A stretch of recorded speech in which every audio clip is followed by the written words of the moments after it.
Are you ready for the final inject? Yeah. So finally, we come to the end of the United Nations INSARAG exercise for the Asia Pacific region. So well done everybody who's put in the hard work. So those who put in the hard work, they can clap for themselves.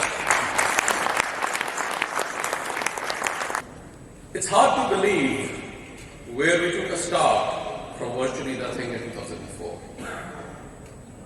20 years. Whereas 30 years of INSARAG, it's 20 years of saving lives by rescuing the woman number 2 in Pakistan. A journey from nothing to rescuing about 15.9 million victims of all kinds of different emergencies. It was not an easy journey, but somehow it happened.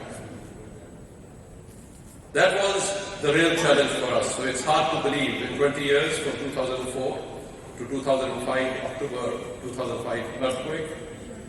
Then the first team after that, and then finally getting the registration with the United Nations INSARAG in 2015, and finally the United Nations INSARAG classification in 2019.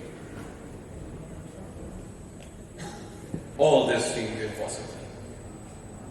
And now finally in 2024, we're pleased to host the International Rescue Challenge and the United Nations INSARAG Asia Pacific Earthquake Response Exercise in Lahore, the historic city of Lahore, Pakistan.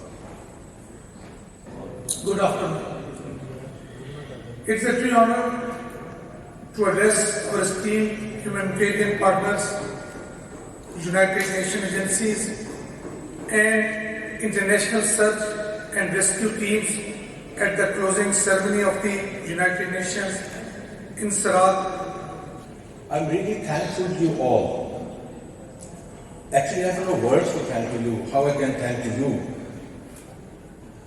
You give us the honor, the pride, acknowledgement from the different countries. Ladies and gentlemen, my brothers and sisters, be here. Really thankful from the government of Pakistan, the government of Punjab, and from the nation of Pakistan. Thank you very much to be here.